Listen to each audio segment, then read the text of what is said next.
one? Not a thing. You know, it's getting me down eating in these hamburger joints. One thing you gotta learn, eat where the truck drivers eat. They know the right spot. Say, I saw a funny thing up the road just now. Good-looking dame sitting in a car all alone. Yeah, what was she doing? That's just it. She wasn't doing nothing, just sitting there. I got a rule about women. If they ain't breaking the law, let them alone.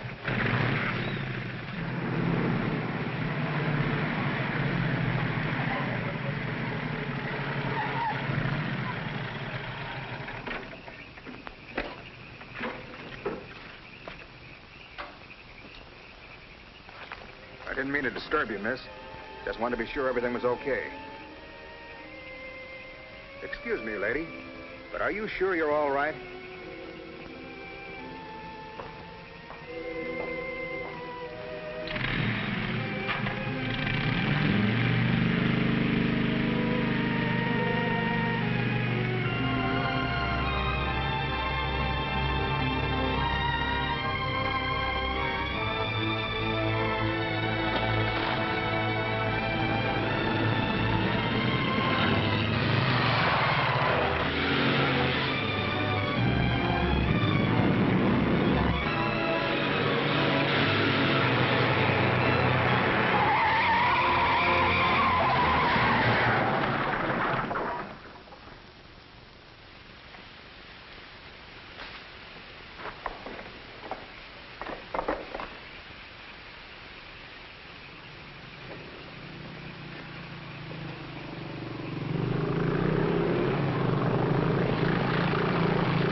How is she? Luckier than she deserves. I just checked on her up the road. She was acting kind of strange then. I'd better call that ambulance. I doubt if it's serious, and I'm as good a doctor as you'll find at this time of night. Let's take her inside.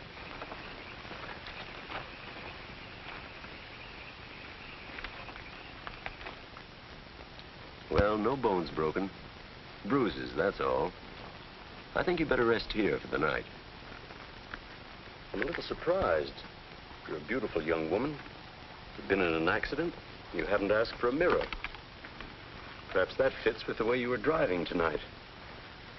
Perhaps you find the idea of living not very attractive. Is that any of your business, Doctor? As a matter of fact, it is my business. I happen to be a psychiatrist. I don't need a psychiatrist. You won't mind if I disagree with you. Here's a beautiful young woman, apparently well-to-do, apparently in good physical condition, who just doesn't care what happens to her. This is interesting. Not altogether unusual, but interesting. Of course, there are the obvious deductions. It's my life, Doctor, and I prefer to run it myself. And you don't want anyone to see inside it. Perhaps you don't even want to take a look yourself. Many women haven't the courage to face themselves, so they look for escape in one excitement after another. Half my patients are like that. But I'm not one of your patients. If you tell me how much I owe you, I'll be going back to town now. Very well. I'll drive you to the station.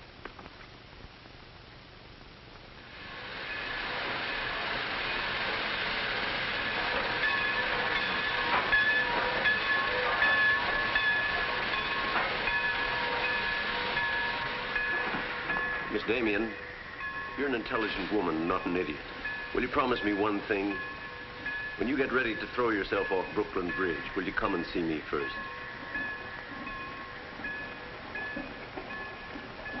Goodbye, Doctor.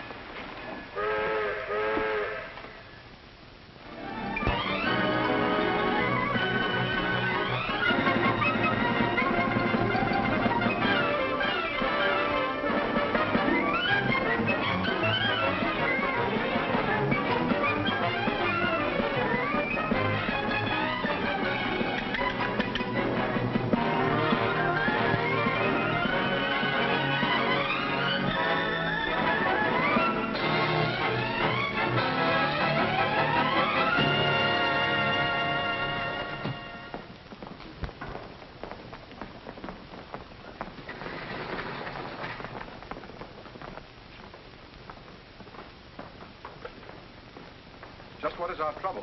That's what I want to know. Our trouble is Miss Damien. Miss Damien again. She's as pretty as a picture and as stubborn as a mule. But this time, there's a lot more involved than just her opinion.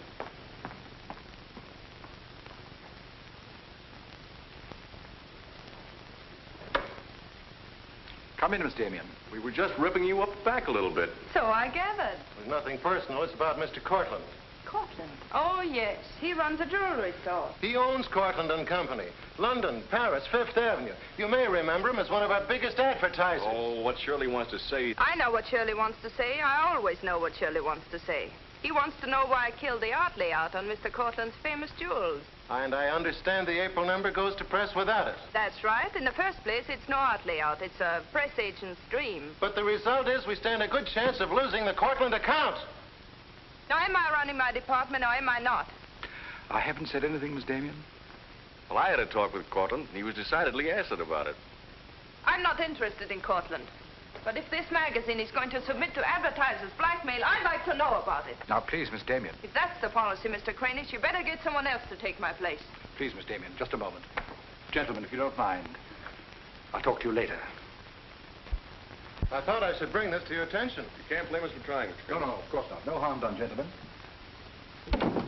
Madeleine, you've got yourself all worked up. Come sit down. I'll get you a drink. No, thanks. I don't want one. No? What is this private blackmail of yours? Threatening to quit in order to win an argument. Oh, I'd just as soon quit. I mean it. Now, tell me, what's happened? You're all wound up. What's bothering Oh, you? nothing's bothering me. You know I don't want you to quit. I won't go into my personal feelings, but you are the best art editor we've ever had. How's the insomnia? Oh, I found some new sleeping pills. Red ones this time. Red pills to put you to sleep. White pills to wake you up. Doesn't sound very sensible, my dear. What are you doing this evening? Dining with Freddie Fancher. Oh, Freddie again. Oh, I couldn't get out of it, Victor. We're using some of his drawings next month. But it'll be the last time, I promise. Madeleine, you're a bundle of lies. A very lovely bundle. Beautifully tied together. I'm trying to be honest, but you won't believe me, will you? No, my dear. Because I don't really think you believe yourself.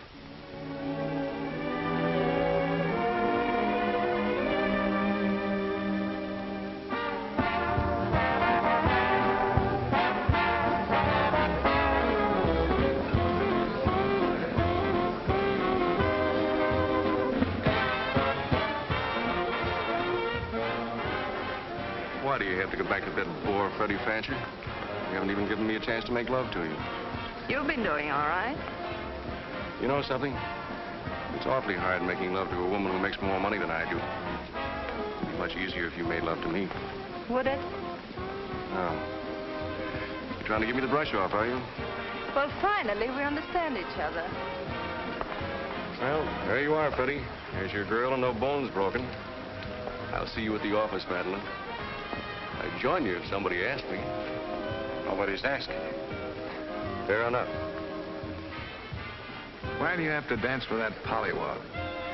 Look, I've told you not to drink. I always drink, particularly when I'm with you. Oh, am I that hard to take sober? You're a voluptuous pain in the neck. I'm going home. You're not going to walk out on me. Come on, be yourself. I've told you I'm going to leave early. But you can't leave me just sitting here in the snow. I'm mad about you. In my own foul way. Good night, Freddie.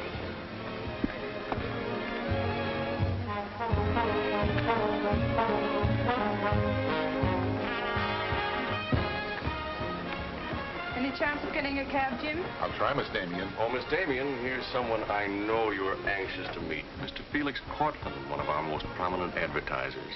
How'd you do, Miss Damien? How do you do? Mr. Garet is the soul of tact, don't you think? He's just been telling me all about you. Oh, I hope he wasn't that blunt. Oh, you needn't worry. I always form my own conclusions. Can I give you a lift anywhere? My car's just outside. No, thank you. They're getting me a cab.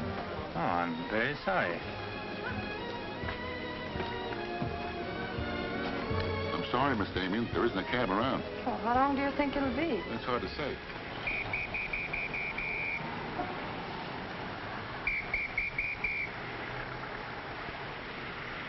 Are you sure you don't want a lift? Well, there doesn't seem to be any alternative. Good night, Mr. Garet. Good night, Mr. Courtland.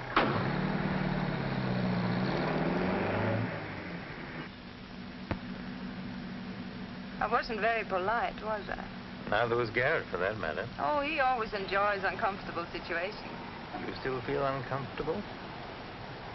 No. Frankly, I don't. Good, nor do I. You know, you're not at all what I imagined. No? No. The big international jeweler. I happen to inherit a business that runs itself very nicely. As a matter of fact, you don't look like an art editor. More like a work of art. That layout on your jewels is still a wretched piece of copy. I can only admire your good taste. And I'm still not going to... I wouldn't try and persuade you for the world.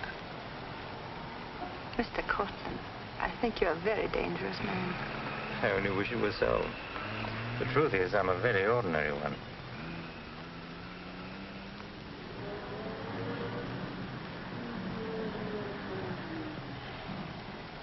Oh, I'm sorry. I forgot to give you my address. It's my fault. I forgot to ask you. Won't you come in for a minute? No, I don't think so. Oh, but you really must see those jewels you've been insulting. They're much handsomer than the photographs. I'll need you in about 15 minutes. But I said I wasn't coming in. Oh, yes, so you did.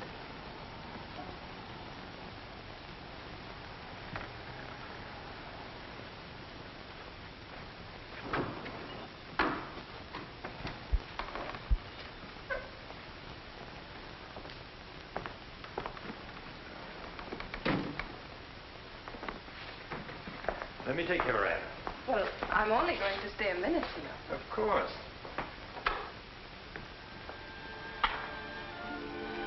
What a wonderful room. I've had this place a long time. In fact, I'm pretty disgustingly rich. Don't you find that rather pleasant? Oh, it's not so hard to take once you get the hang of it. I think I know all the troubles that come with money. And all the pleasures. Well, have you got me all figured out? Only what I see here. Good books, fine pictures. Wonder if you ever look at them. Oh, but I do. I'm a lonely bachelor, and I spend hours here all by myself poring over old manuscripts. You don't expect me to believe that, do you? Didn't my father paint that? Was Stephen Damien your father? Uh-huh. That's very interesting. Is it? I remember when he came here to paint that picture of my mother. Everybody was fascinated by him, especially Mother. Father ended by chasing him out of the house. I'm afraid that's the way it usually ended. My father was very much in love with life. That's a Hungarian custom, isn't it? Not exclusively Hungarian. Weren't you going to show me your jewels? Oh, yes, of course. I'd quite forgotten. That's the reason we came in here, wasn't it?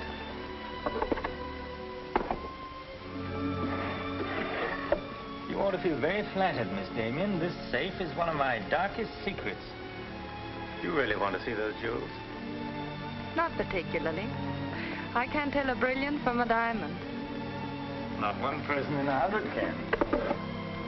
But then very few people are intelligent enough to admit it. Thank you. How about another drink? No, thanks.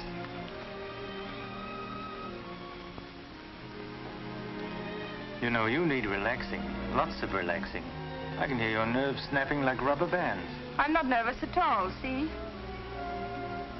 You're a very curious mixture. A highly moral voice. That's not me, that's my mind. A man's mind, I'd say. Why not? I do a man's work. And desperate eyes. Eyes full of shadows. Insomnia does that. Does it?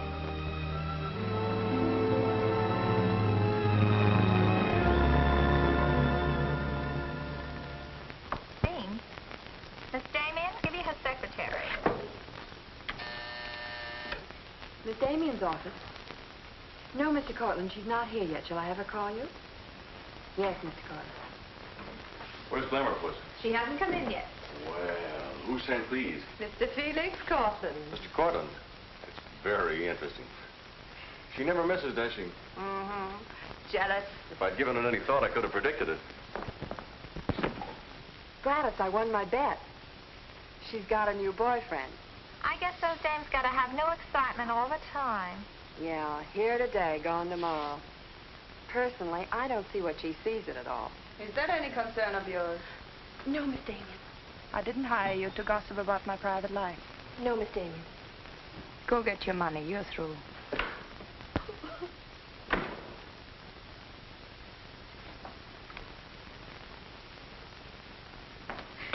Damien, come in here. What's the matter, sweetheart?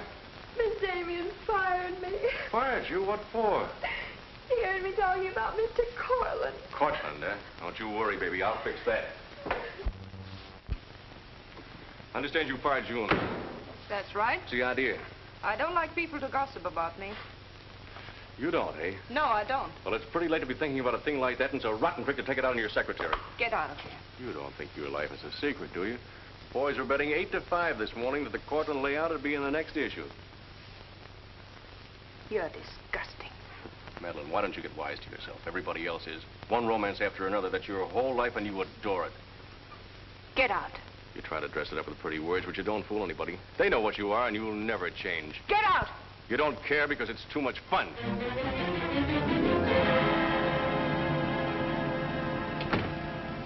It isn't true. It isn't true. It isn't true!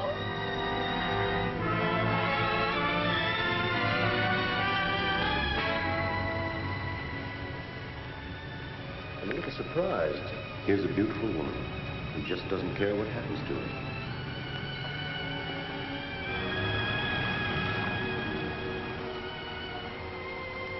Many women haven't the courage to face themselves, so they look for escape in one excitement after another.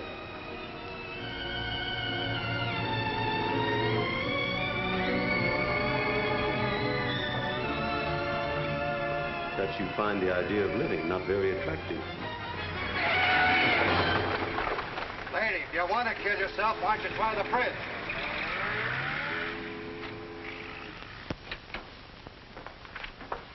I'm glad I was right. An intelligent woman, not an idiot. Sit down. That's it. Now, if you feel like talking, just go ahead and talk. You're afraid, aren't you? Well, it's our job to find out why. To explore the shadows and throw light on what we find there. Then you'll be able to see yourself clearly and face yourself honestly. When you can do that, you won't be afraid anymore.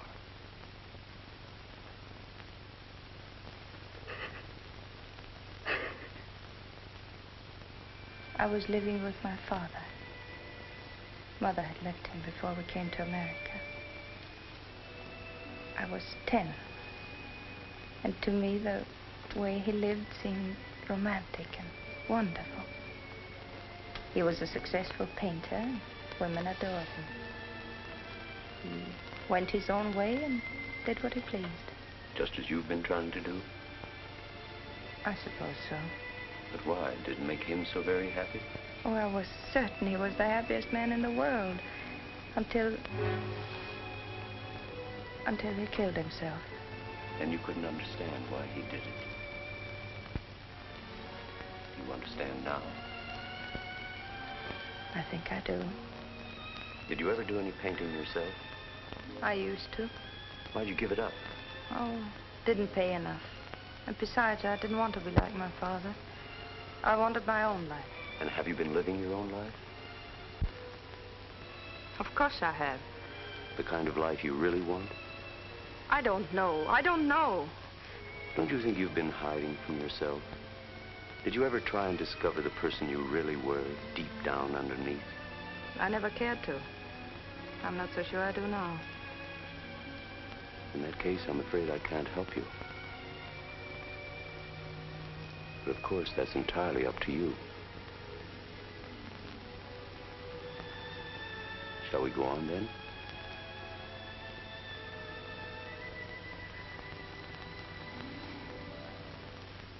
I was doing what I wanted to do. Paying my own way and making my own rules. Nobody was hurt. Nobody but yourself. And it didn't really make you happy, did it? Wasn't that because down underneath you knew there was something missing? Something important? I suppose so. That would worry you, wouldn't it? And then you would drug yourself with the excitement of more excitement. Oh, I know the pattern, Miss Damien. You're suffering from a disease of the times. A neurotic malady as commonplace as chronic alcoholism. Suppose for a moment that you were an alcoholic. They're much the same, you know. Unsure of themselves underneath. and seeking reassurance from new excitement. Instead of getting at the cause, the drunkard solves his problem by taking another drink. This, of course, is no solution. And eventually, we find him sprawled hopelessly at a bar, without the strength or even the desire to save himself. I can't go on with this. You're not helping me. You're insulting me. You've been insulting yourself, Miss Damien. Insulting your body and insulting your soul. Your life hasn't been gay and glamorous at all. It's just been muddled and senseless. You know that now.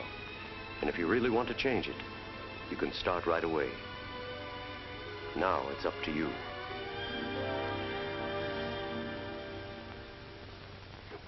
You can have my apartment, Ethel. The rent's paid till the end of the month. Darling, I feel like a vulture, wheeling over your head. I'm not in, whoever it is. Miss Damien's office. No, she still hasn't come in, Mr. Courtland. Well, I don't know exactly. Later in the day, Did he hang up? Yes. Good. Let me call him back, darling. You may be sorry later. Everything in this file returned without comment. This I would ask to see more of their work, and these you may be able to use. But you haven't given me your new address. I'm not giving it to anyone. Hello, Madeleine. Beautiful, would you mind popping out for a minute? That's just 60 seconds. You better talk fast. Madeleine, I'm on a jam. I've got to raise some money. I need about $5,000. What do you expect me to do about it? Well, I thought you might talk to Courtland. I'm sure he'd let you have it if you ask him nicely. You're really quite a rat, aren't you? Look, Madeleine, I'm in debt up to here. I only make $100 a week, and you know I can't live on that. $5,000 doesn't mean a thing to Courtland. You better get out of here before I lose my temper. You're forcing me to say things that I don't want to say, but if you're going to act cold and virtuous about it, you'll hear them. Suppose I tell Kranish. Tell him what? About Courtland. You know, you've got a very nice job here, but you won't have it very long if I tell Kranish. I don't want to tell him, but... What's so funny? As a blackmailer, you are pitiful. Go on, tell him. Tell him what a rat I am, and you are, and he is. Go on, use my phone if you want, and my desk, and my office. I'm through with all of them.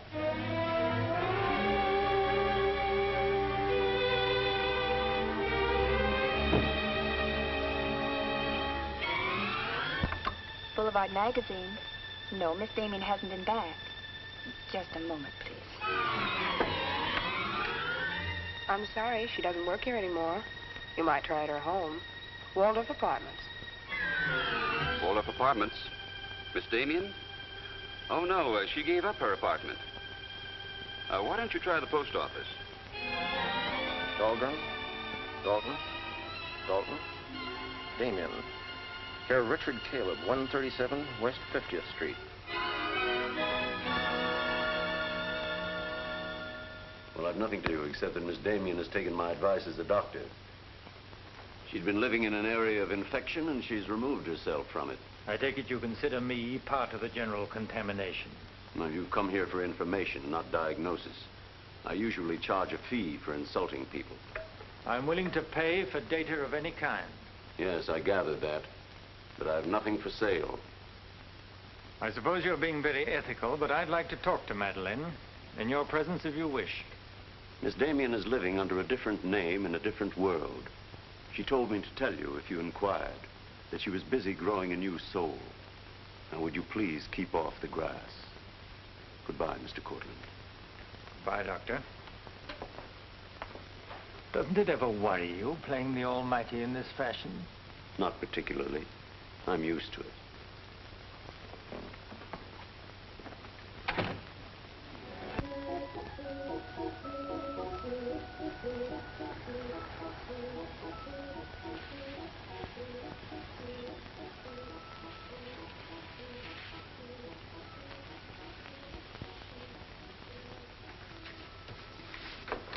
How's it look?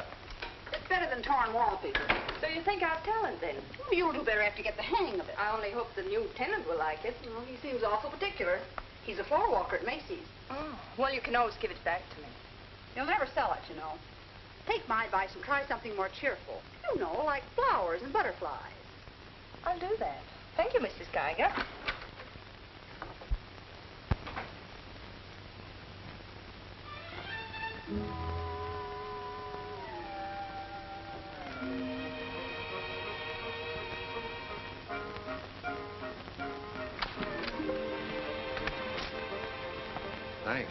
saved my life. Is this yours? Yes. Mrs. Geiger would scout me if she knew I kept mice in my room. Well, why do you keep mice in your room? Pathologist, part of my homework. I really shouldn't bring these fellas out of the lab, but, well, I got kind of attached to this one. Now, thanks again. Hey, women are supposed to scream. Aren't you afraid of mice? Well, no, but next time I'll scream.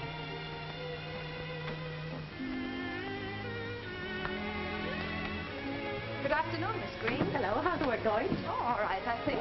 Yes.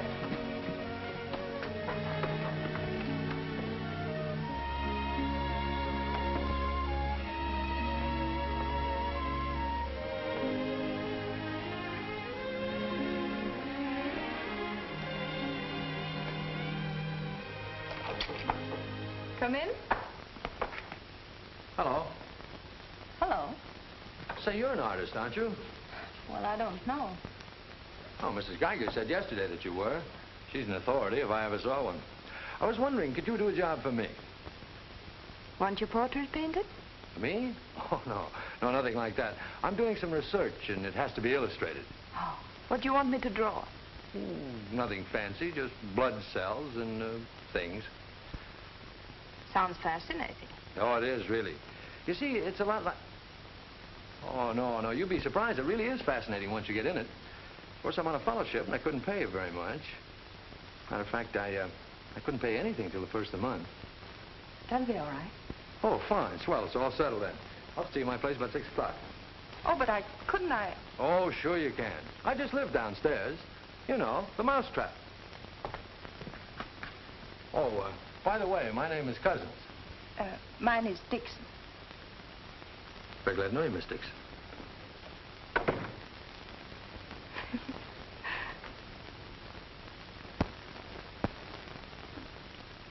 Just what am I drawing? Am I allowed to find out?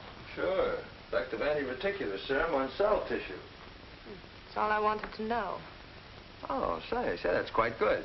I'll take it to the lab with me in the morning. Just about ready for the next one. Do you realize it's 12 o'clock? Oh? I haven't had my dinner yet. And you haven't either. Oh, gosh, I'm sorry, but well, I got so wound up on this. So did I, but now I'm hungry. Well, tell you what let's do. We'll go out and eat. That's a brilliant idea. I'll get your coat. Do you do this all the time? Only since I got out of the Army. I was lucky to get this job of research. Now I've got to get it finished.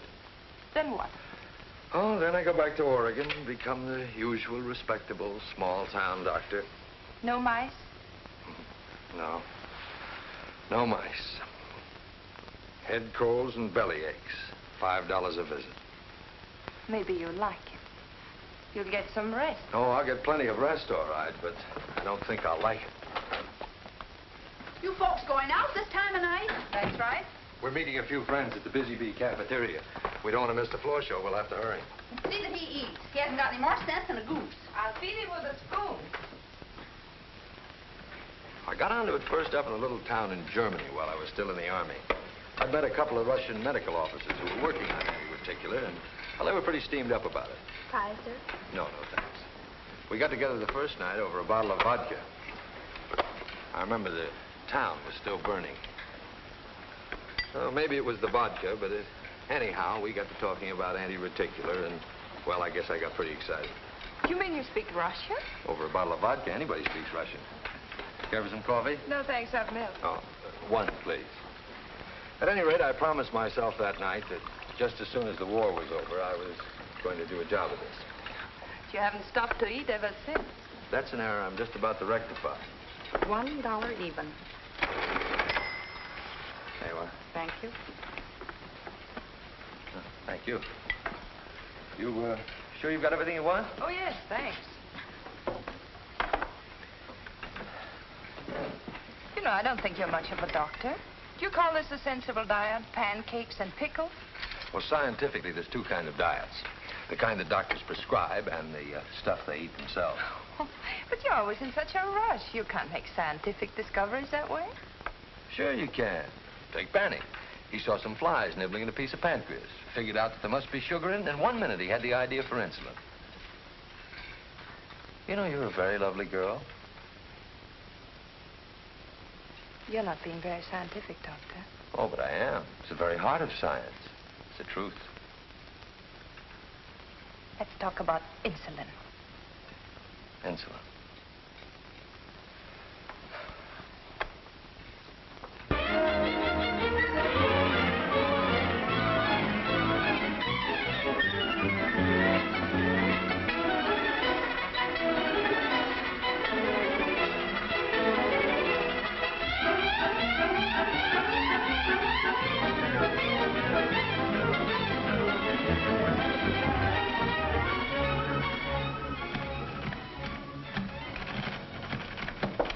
Come in.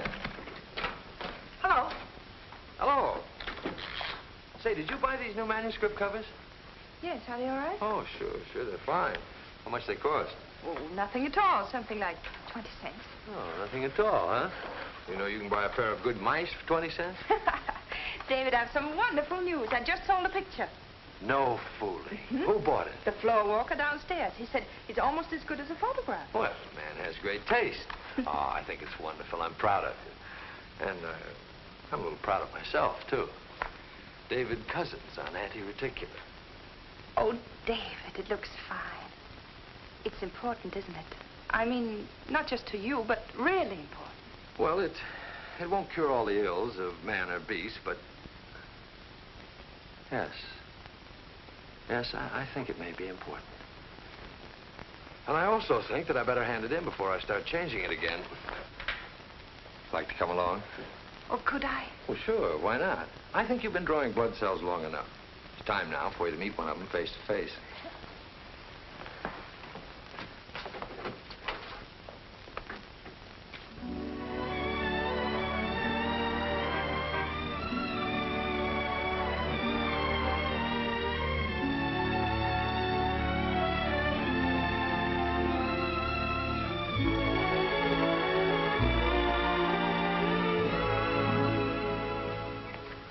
I hope your text is as good as your illustrations. I hope so, too, sir.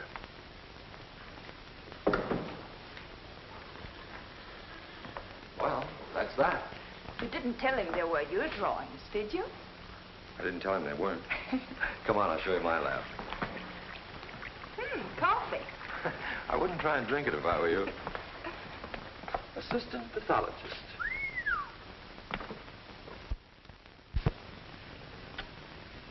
Well, this is me. How do you like it? Oh, I think it's wonderful. But how do you find anything in this place? Been here for 6 months and I haven't lost anything yet. Doesn't matter anyway. If the boss okays my research, I'll be out of here in a week. Back to Oregon? Yes, back to Oregon. All that way just to make a living. Is it as bad as all that? Oh, what's the use in kidding, Madeline? I'm so much in love with you, I can't see straight. I haven't done any work in here for days. I just sit around waiting until I can see you. I know.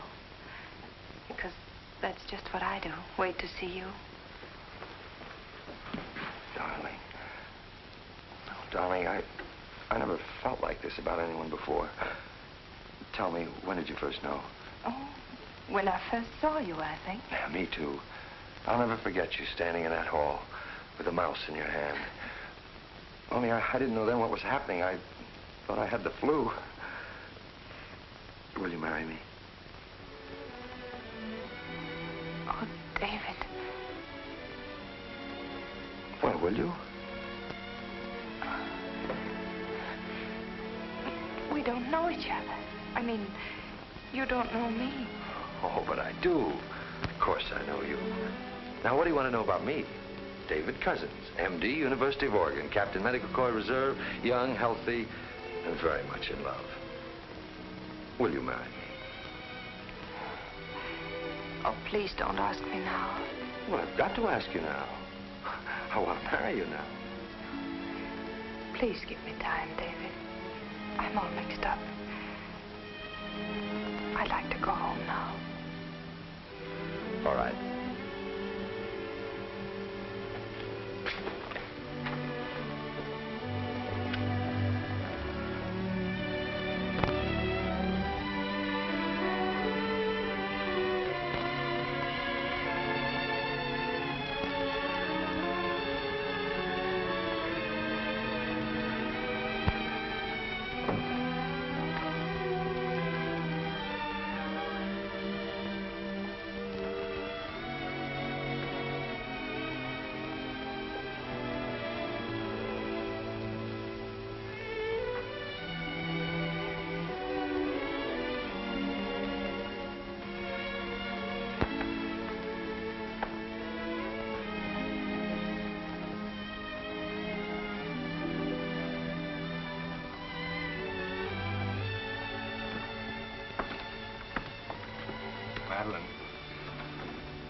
You haven't answered a rather important question I asked you. I can't say no, because I wouldn't mean it. Darling.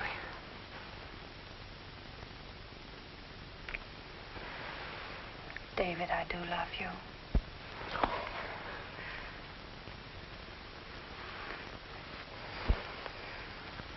Good night, darling. Good night.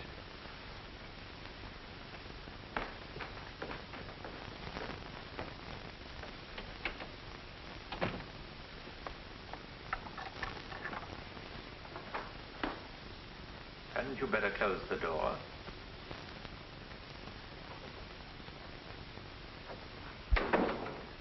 A gentleman I hired provided me with your new address and the proper keys. Suppose someone had seen you. You wouldn't have cared, would you? I didn't think it mattered. You see, I expected to find you wretched and lonely, grappling with your complexes. Rather naive of me. Will you please go? Of course I'll go. But before I do, wouldn't you like to tell me about him? Why? I'm in love. Now, laugh if you want. I don't feel like laughing. I've always wondered if it were possible for people like you and me. And you think you've really got it? Love eternal, the fireside, the slippers, the whole thing? Yes, the whole thing. I'm very glad for you. And I think I'm a little sad for myself. You haven't told him, have you?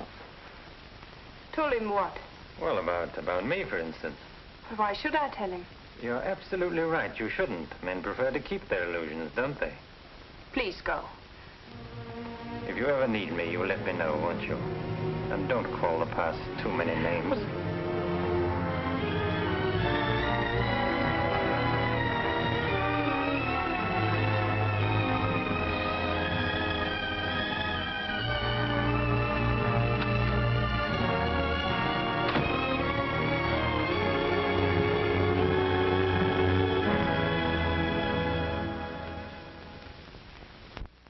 You say. I'm going to marry him just as soon as it can be arranged. You want to run away from your problem? I'm not running away. How you know? You're looking for security from someone else instead of building it within yourself. But I love him. I can't talk to you if you don't believe me. Falling in love doesn't cure everything overnight. What do you mean? Let's be honest. There's a side of you that hasn't fully changed. Isn't that true? That is true, isn't it?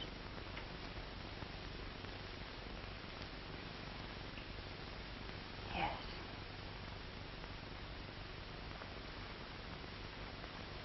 Have you still not told David about yourself? I couldn't tell him. You let him fall in love with an illusion, with someone who doesn't exist. I could never tell him. He might stop loving me. Isn't that a risk you'll have to take? You're being very careless about it. You can't build a lifetime relationship on a lie. If you're really in love, you'll tell him. With the others, it was different. But if you love him... Will you please stop saying if? How many times must I tell you I love him? But real love is a sharing. If you're strong enough to face this yourself, you're strong enough to face it with David. Oh, I can't do it.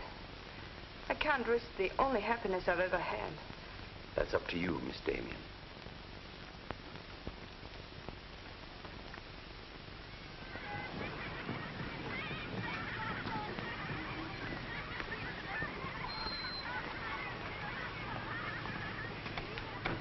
Hi.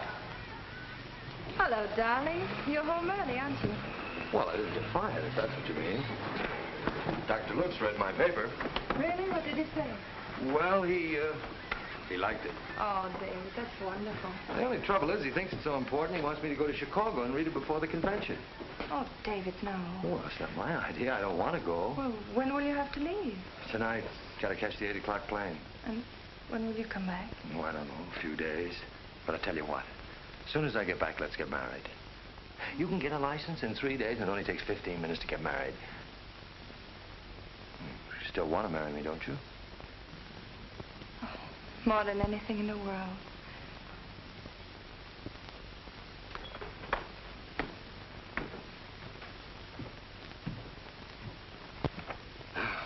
You know, I'm going to feel kind of silly at that convention. Of course, it's a great honor and all that, but you realize that I'll be talking before some of the biggest men in the field?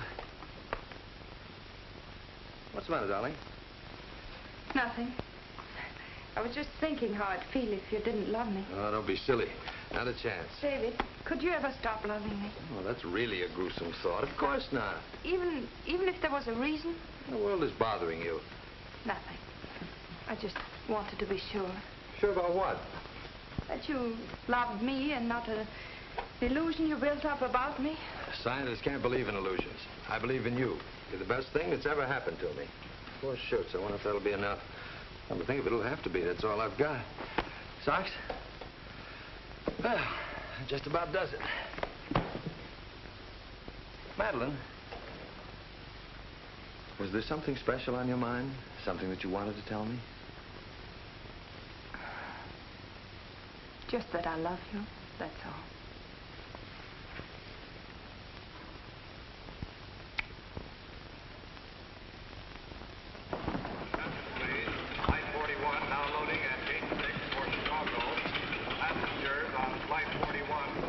Write me every day? Every day. Hope you miss me.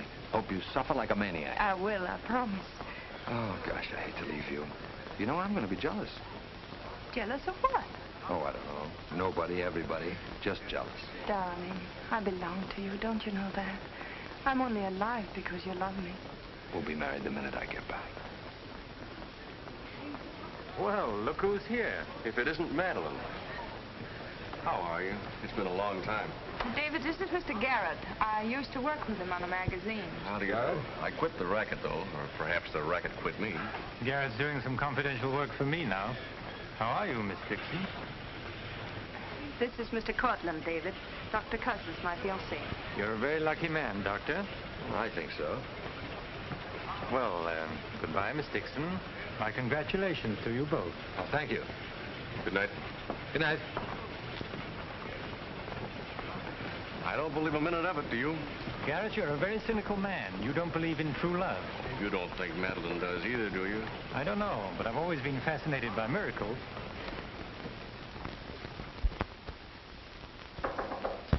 Come in. Telegram for you, Miss Dixon. I thought I'd bring it up myself. I thought it might be important. That news? He won't be back till Friday. That's men for you. You never can count on them. Oh, I forgot. A doctor somebody called you, said you were to call Miss Ethel Royce. She's been trying to get in touch with you. Friend of yours? Yes. I suppose you got your own reasons, but you ought to get out and see your friends, instead of sitting in this room all day and all night. Thanks, Mrs. Geiger. None of my business, mind you.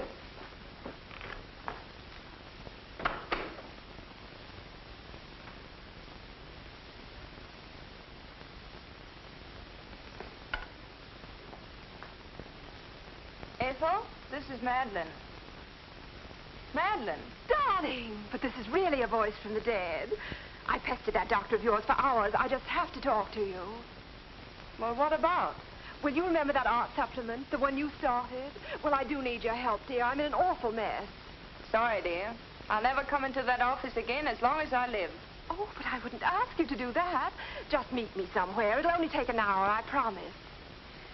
Well, if it's just the 2 of us. All right. I'll be there at 5. Oh, so relieved. We were really desperate. Wonderful. I'm just dying to see you. Bye, dear. She'll do it. Good. Wonderful thing, professional pride. It never dies. How'd you sound? Awful. What do you expect? Too bad. Victor, I don't want you to be there. Wouldn't think of spoiling your reunion, my dear. I don't trust Madeleine, doctor or no doctor. Nor you either, my sweet.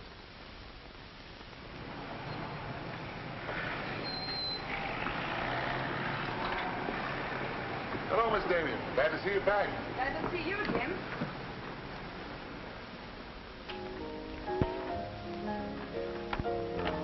Hello, Luigi. Is Miss Royce here? She just came in, Miss Damien. We missed you, Miss Damien. Have you been away? No, but it's nice to be back just the same.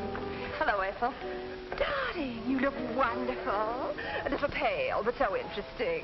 You know, I can't stay very long. Oh, I understand, dear. We'll get right to work. The usual, Miss Damien? Well, I don't know, Carl. You'd better. Wait till you see the mess I'm in with the supplement. All right, Carl. Darling, I'm just dying to hear what you've been up to. You must tell me everything. happened. There's nothing to tell. Come on, let's go to work.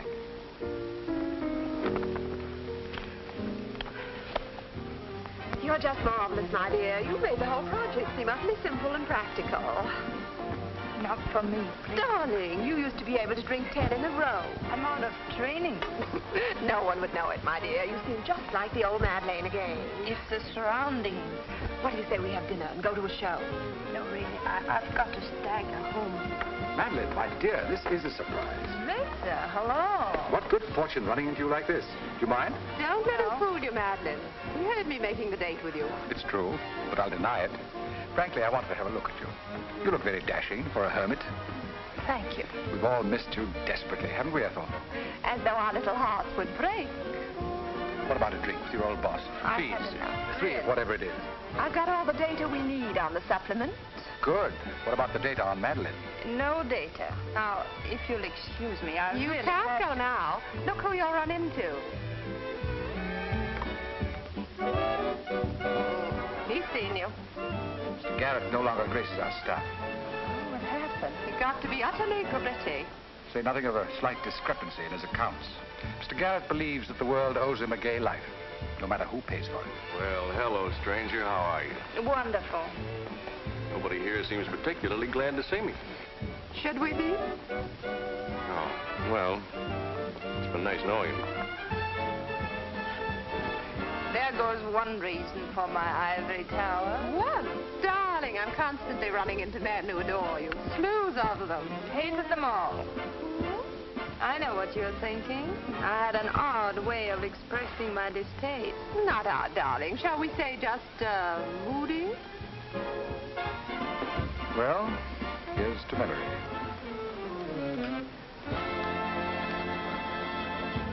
May I speak to Mr. Courtland, please? Just a moment, sir.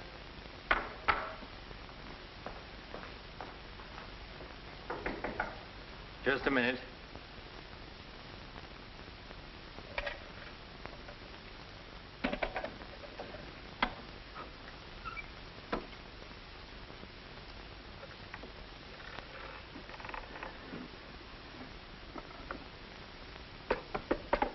Come in. Mr. Garet on the phone, sir. All right. Hello, Garet. I have some interesting news. Do you know who's here? Madeline. How considerate of you to call. By the way, I've just been through the stones in my safe, and one's missing. The stone's not terribly important, but you're the only person who knows about my safe, and the fact is you did have my keys for quite a while yesterday. What are you getting at? Only that I don't like thieves. But you're being ridiculous. Let me come over and talk about it. There's nothing to talk about. I'm taking it up with the police. But, Courtland, you can't do that.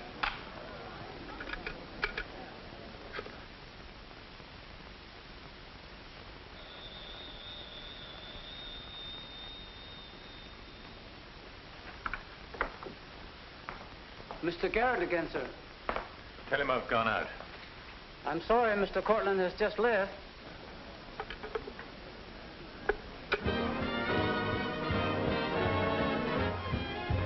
Are you all right, darling? Of course I am. You're not going to disappear again. Oh, yes. Back to my treetop. It's raining. Let me drive you home. Oh, no. Ethel wouldn't approve. Good luck, my dear, on your treetop. Bye, darling. Well? Let's face it, she's a changed woman. She'll never change, darling. She's just got herself a new set of words, that's all.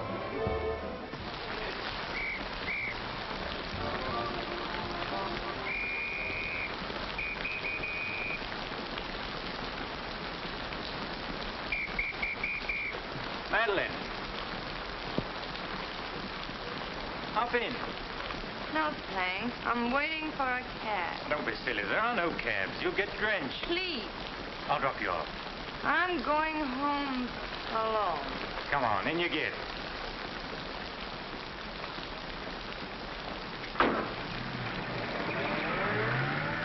I hope you didn't get too wet. Your concern is touching. Quite a coincidence finding you in the rain. Is it? I can't lie to you, especially when there's no point to it. I was informed you were playing hooky. You're detestable. I'm really not detestable at all. I happen to be very fond of beauty, which shouldn't be a crime in your eyes. Please, no debates. I'm a little dizzy. A good dinner will soon take care of that. Why do you always hound me? You know I despise you and everything you stand for. There's always a chance I may be able to improve your opinion and your manners. I'm sleepy. You know you're very lovely. Please don't bother. I'm not listening.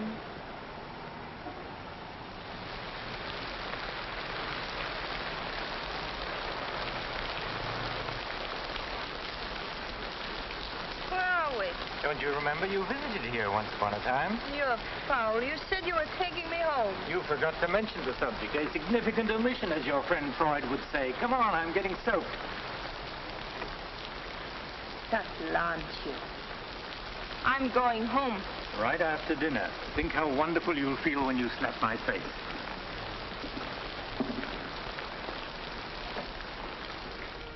That'll take the chill out of your bones and maybe even your heart. Still cold? Oh, no. It's quite warm in here. Cigarette? Thanks. Very warm. Light? No, I'm not really detestable, am I? No. I am. Why? Because I ought to go home. In this rain, you mustn't even think of it. You see, you are detestable. And you've been very annoying for months. Madeleine, we belong together. You know that. No, I don't know that. Of course you do. We feel the same way about life. You're not making sense, Mr. Courtland. Why make sense? Doesn't this make more sense than talking and lying? No sense at all. Then what would you call it, darling? Stupid. Madeleine, you're wonderful. Stupid. You're sweeter than ever. I'd better see who it is.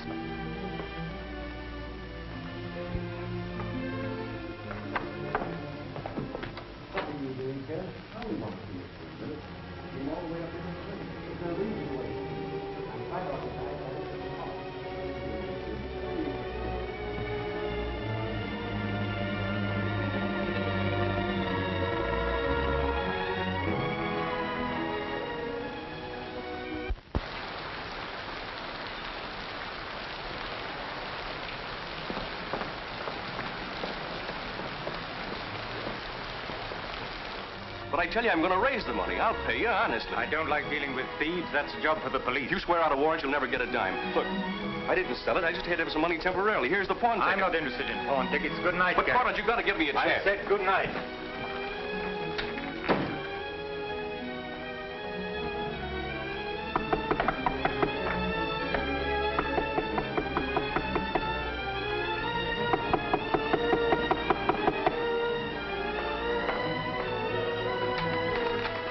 Let me talk to you. Let me explain this. You stupid fool. I'll have the stone back. I'll get it to you. I promise I will. All I need is a little more time, just a couple of weeks. What are you doing? Phoning the police. You can't do that. I'm not going to let you ruin me.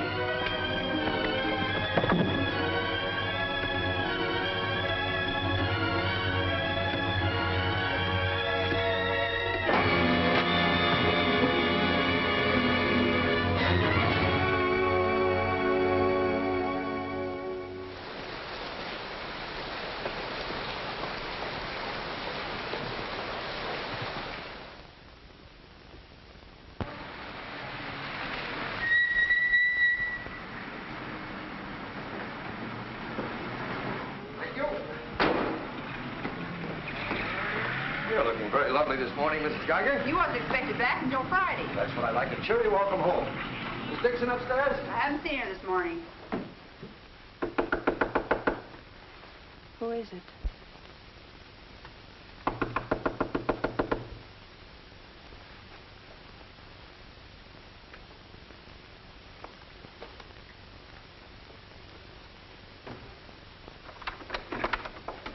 Hi. Darling. Oh, I couldn't wait till Friday. I just said my little piece and ran out on them. Oh, I needed you so badly. I feel lost without you. Don't ever leave me again. Oh, that you can depend on. Say, I've got big news. I'm a success. Oh, tell me all about it. I wonder what's the matter with you. You don't look very good. Come on, I think you better get back in bed. Now then, first, I don't have to go back to Bellyaches in Oregon. You're not marrying a small-town country doctor, young lady. You're marrying a promising young research scientist. At least that's what Dr. Broder says, and he ought to know. He's got a long white beard. Oh, darling, I'm so proud of you. I think I'll take your temperature. Gee, I wish you could have been there. When I finished reading my paper, they all got together and offered me my own laboratory in California. I still can't believe it. There it is, right in the paper. You'll find it on the bottom of page 10.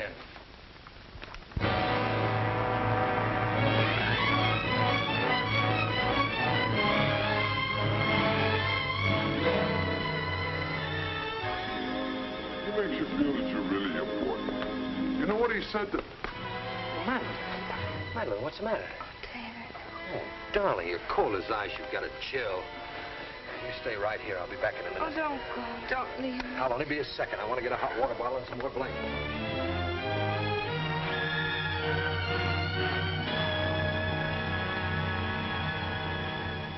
Miss Madeline Dixon at home? I don't know. Friends of hers? We're from police headquarters. Where's her room? Upstairs. What do you want to see Miss Dixon about? We'll tell her. Well, perhaps you'd better tell me first. Miss Dixon isn't well. Who are you? He's a doctor. He lives here. If it isn't important, I suggest you come back tomorrow. It's important.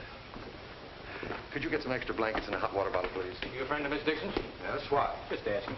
Well, what is it, an accident or something? I wouldn't call it an accident.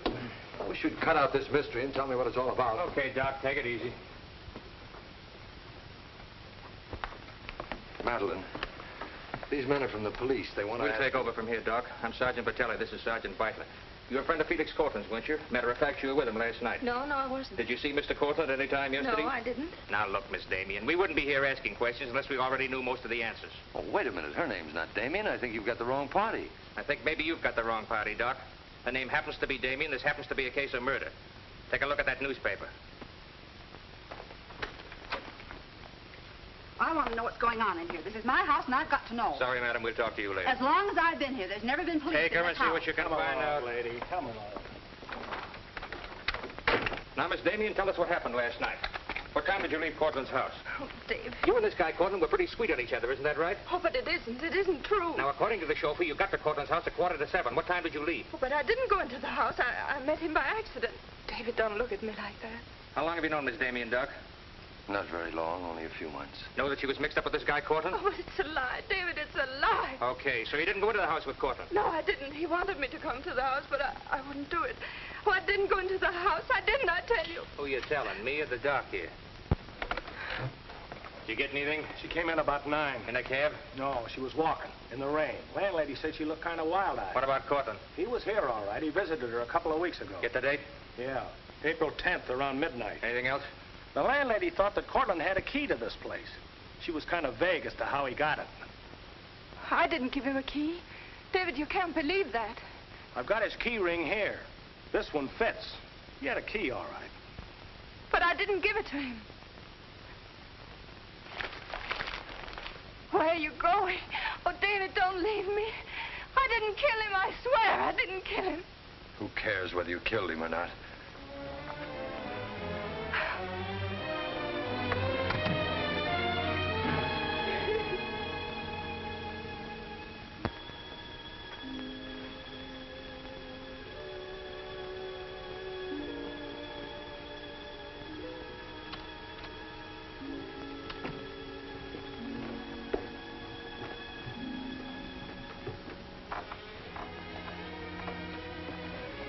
Could I see him for just a minute? Well, it isn't regulations.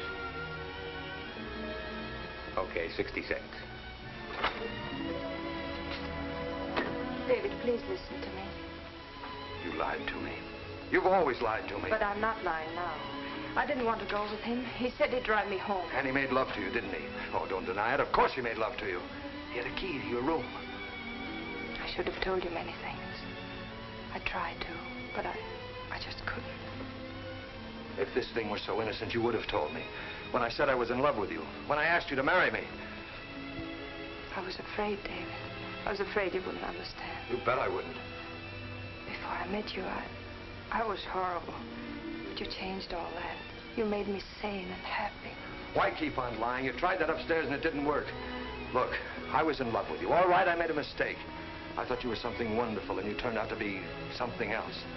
So let's just forget about it. The only thing that you can do for me is let me alone. I love you, David. I'll always love you.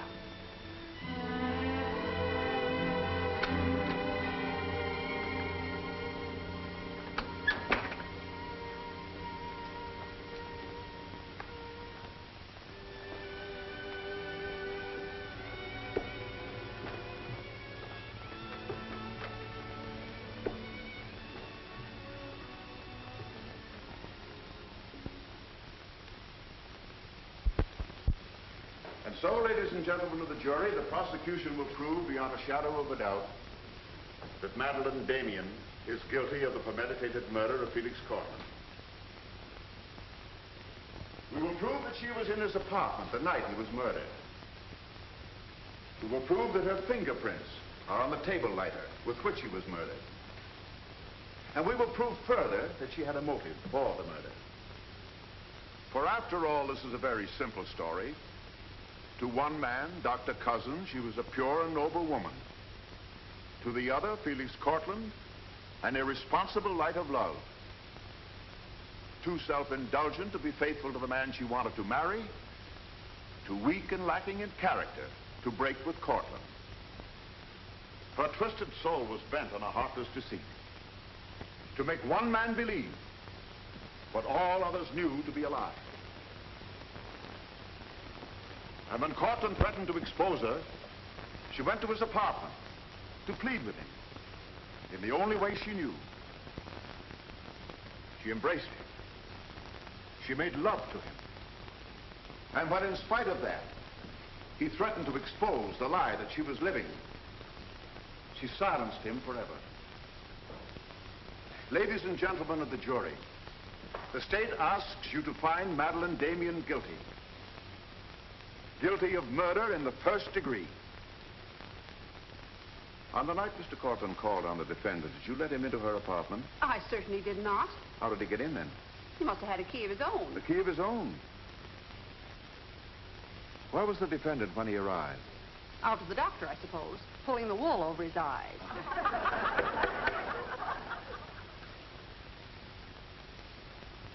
Thank you, Mrs. Geiger. Your witness, Mr. Mitchell. You've got to let me cross-examine her. No questions.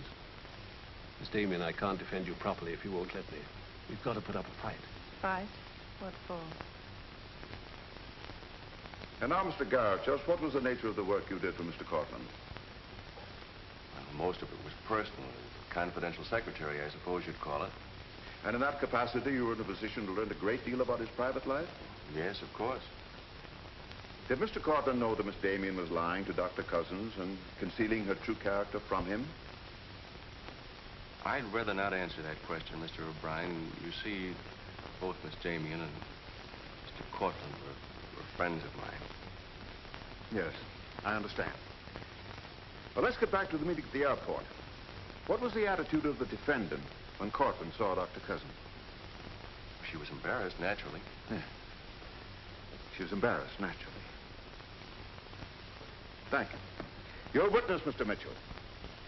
I've got to cross-examine. If I don't, we haven't a chance. Don't ask him anything. No questions. Were you a close friend of the defendant? Yes, I was. Did she confide in you on matters of a personal nature? Yes, she did. If you were asked in this court, do you think you could recall any of those intimacies? I could recall some of them in lurid detail. Your Honor, I object. Objection sustained. Well, let me ask you this, Miss Royce. Would you say in general that men found Miss Damien attractive? Definitely. And would you say that Miss Damien found men attractive to her? I'm afraid I most certainly would. You would? What were the relations between Miss Damien and her former employer, Mr. Kranish? They were friendly. In your opinion, was there anything more than friendly? I object, Your Honor. The question calls for the conclusion of the witness and is prejudicial. Objection sustained. Dr. Cousins, I'm Dr. Caleb. Miss Damien's a patient of mine. I don't happen to think she's guilty of murder, do you?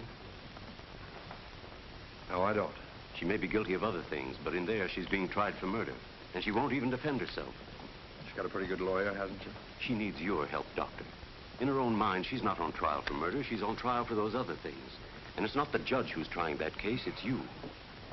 I don't want to be rude, Doctor, but I don't think you know what you're talking about. I'm sorry to disagree.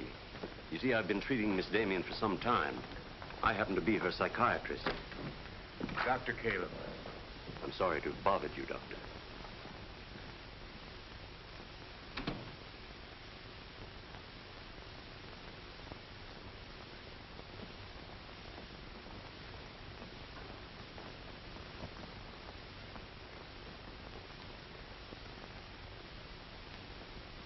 Your name, please? Richard Caleb. You're a psychiatrist? I am. Miss Damien came to you as a patient? Yes. Did she come of her own free will? Yes, of course. Isn't it true, Doctor, that people do not go to a psychiatrist unless they consider themselves, well, shall we say, not well balanced? In general, that's correct. As a matter of fact, wasn't Miss Damien on the verge of committing suicide when she made her first visit to you? Your Honor, I object. Well, no matter. We'll prove that by other witnesses.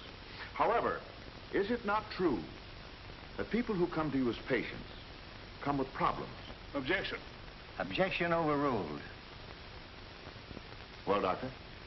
There'd be no point in their coming to me if they didn't have problems. So the defendant came to you with a problem.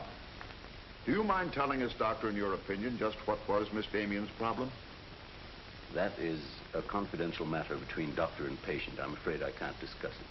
Well, during the course of your treatment of Miss Damien, did you ever discuss her relationship with Dr. David Cousins? Yes, we did. Well, bearing in mind the fact that she's engaged to be married to Dr. Cousins, do you think she was as frank with him as she should have been? As a matter of fact, I urged her to tell him everything. And did she? Not to my knowledge. Well, why not, Doctor? Why didn't she? I'm afraid you'll have to ask Miss Damien about that. Did you ever meet Dr. Cousins? Yes, just a few minutes ago.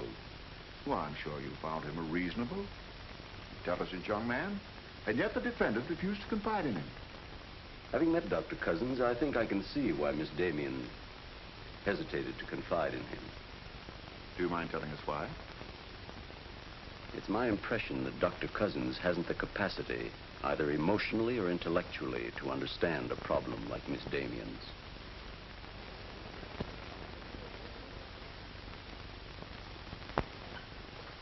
How's the trial going, Doctor? Not very well, I'm afraid. There's a Dr. Cousins in your office. Oh? You said you weren't expecting him. As a matter of fact, I was expecting him. Hello, Doctor.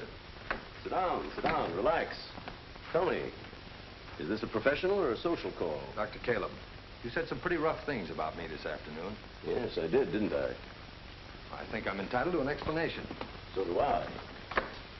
As a matter of fact, I'm very glad you came over. I wanted to talk to you about Miss Damien. I'm not interested in Miss Damien.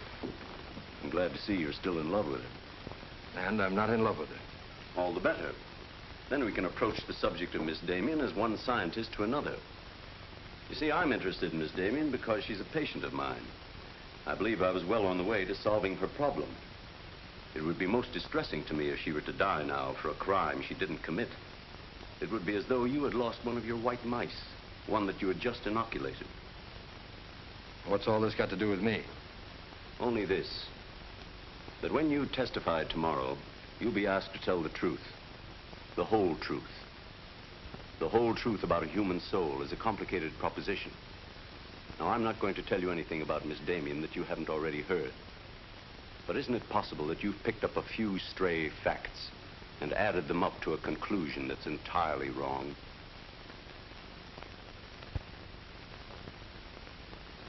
Won't you sit down, Doctor?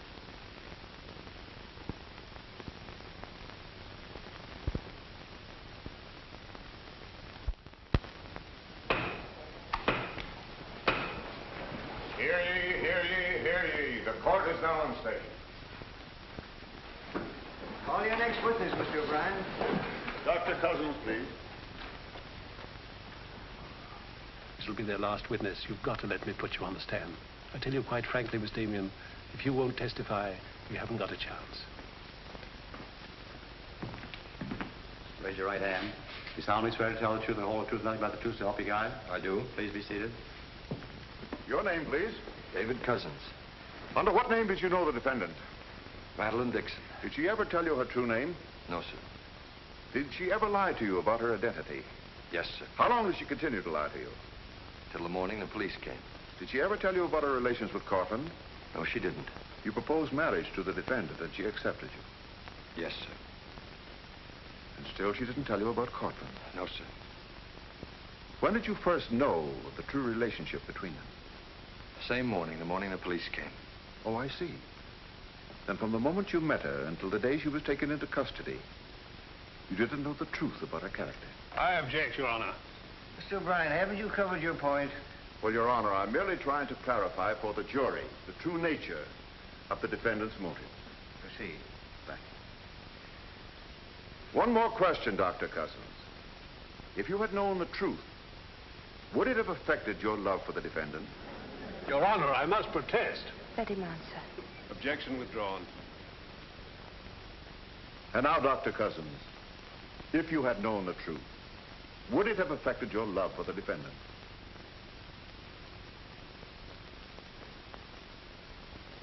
I was in love with Miss Damien then, and I'm in love with her now.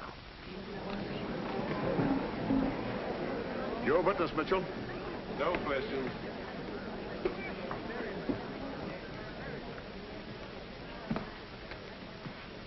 Did you really mean it? Yes, I really meant it. I can't believe it. Now will you let me put you on the stand?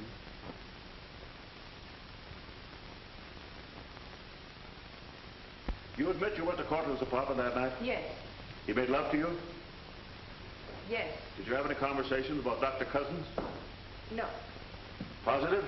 Yes, I am. But tell me, Miss Damien, were you in love with Felix Courtland? No, I wasn't. Were you in love with Dr. Cousins? Yes. Oh. But you went to Courtland's apartment nevertheless. Yes, I told you that. You were in love with one man, yet you chose to visit the apartment of a man you didn't love. Did you go of your own free will? Yes. Mr. Courtland didn't force you or threaten you? No. Then why did you visit him? I don't know. I made a mistake. You made a mistake. As you've told us on several occasions that you and Mr. Courtland were interrupted by a mysterious intruder. Can you tell this jury anything definite about that person? Anything at all? No, I didn't see him. You didn't see him? I only heard his voice. You seem very certain it was a man. It was a man. What did he say? Well, I don't know. They were talking in the hall. I couldn't tell what they were saying. Yes, you heard a voice. You're willing to swear it was a man, and you couldn't hear what he said. Now, what sort of a person do you think would be calling at that time of night? A bill collector? A man selling magazines? Or perhaps even a burglar? Why not a burglar? Mr. Courtland was a very wealthy man. He must have been a very timid burglar because nothing was stolen. Of course, you realize that Mr. Courtland kept his jewels in a vault at the store? Not all of them. He kept some at home in his safe. Safe? What safe? The one in his living room? You didn't by any chance see that safe, did you, Miss Damien? Yes, I did. The court, please. This is the first we've heard about a safe. I asked for a recess to examine the apartment. Well, Your Honor, we've been all over the apartment. But if there is a safe, and if it has been robbed... Gentlemen, court is adjourned until tomorrow morning. I suggest the district attorney, the attorney for the defendant, examine the apartment together.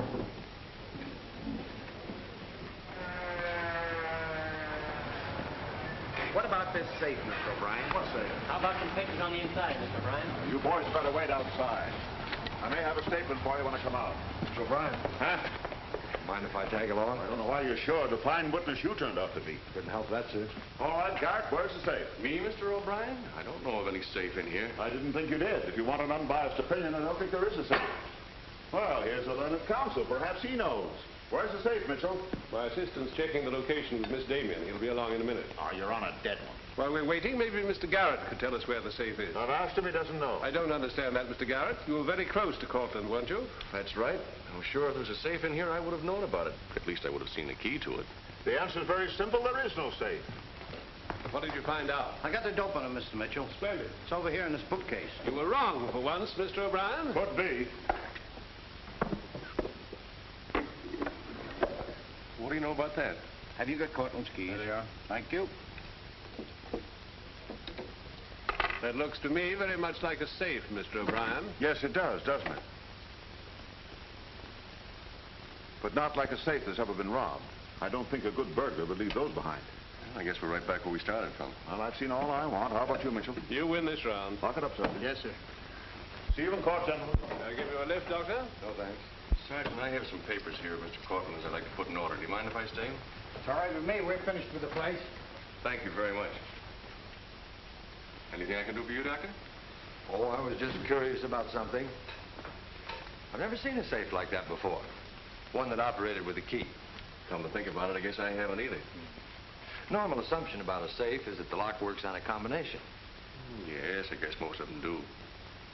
I was wondering how you knew that this one worked with a key. You said you'd never seen the key to it. Did I say that? Uh-huh. I guess I must have said something I didn't mean. Oh, I see. There could be another explanation. Really? Yes. That you were lying when you said you'd never seen the safe before. You're not serious, are you, Doc? I'm a scientist, Mr. Garet. When we get hold of an odd fact, we consider every possible explanation. We make some of our most important discoveries that way. Well, it must be fascinating work. Yes, it is. Suppose I had known about that safe, which I didn't. What would that prove? Frankly, nothing. But it does suggest a theory. You were very close to Courtland. You knew about the safe. Maybe the safe was robbed. Perhaps he found out about it. He was quarreling with a man in the hall the night he was killed. Maybe that man was you. That's a very interesting theory. Yes, isn't it? Well, as I said, I'm a scientist. When we hit on a theory like that, the next thing we do is to test it. That's all I'm doing. I see. Then you won't mind having a little talk with the police? Why, no. Why should I? Fingerprints. But then, of course, if you've never seen the safe before, you won't mind them checking it for yours. Oh, certainly not.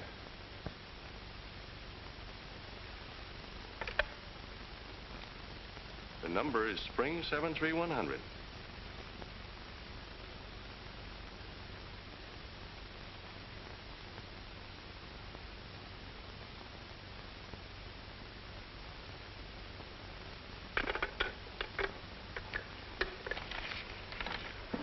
Okay, Doc.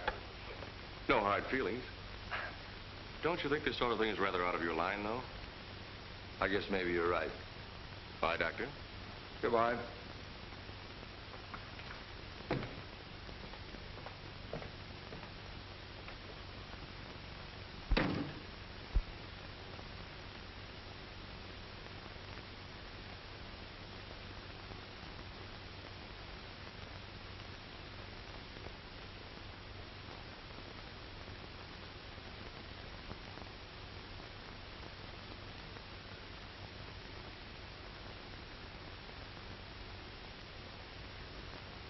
Spring 73100, wasn't it, Mr. Garet?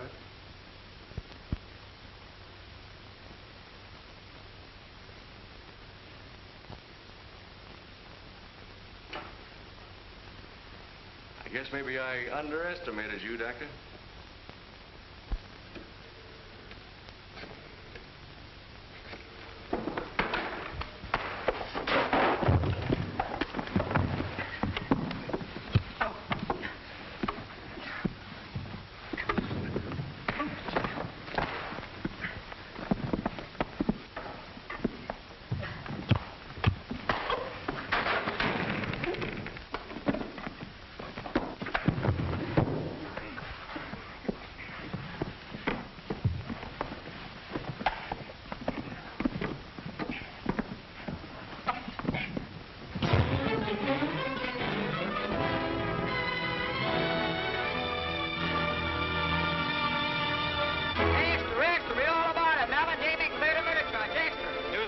From the Associated Press newsroom. Bulletin. Madeline Damien has been exonerated of the murder of Felix Courtland. Full confession by an ex-employee, Jack Garet, is in the hands of the district attorney. It was a trial marked by many surprises. Notably, the beautiful defendant's startling disclosure of the jewel vault hidden in the apartment of the late diamond importer. The beautiful Madeline Damien goes free, and Broadway is tipping its hat today to the young doctor who engaged the murderer in a battle royal. This is Geiger. I've been looking for Miss Damien. Have you seen her? She's gone. She asked me to give you this. Gone? Well, where did she go? I couldn't get a word out of her, but I know she left the airport more than an hour ago.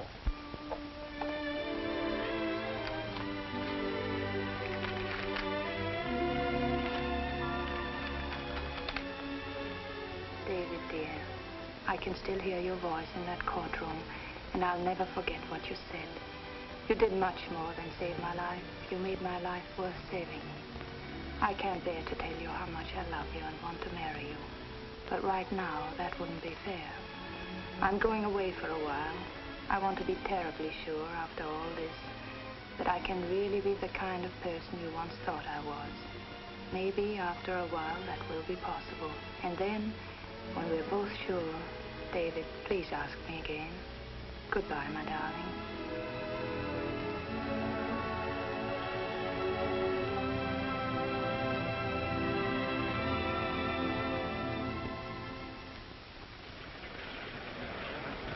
Passengers on Flight 41 boarding at Gate 6. Will you try and see him once in a while? Of course. You see, I want to be sure of myself. I'm sure of you. Are you really? After what you've been through, I'm very sure. All aboard, please. Goodbye. I still think you're making a mistake.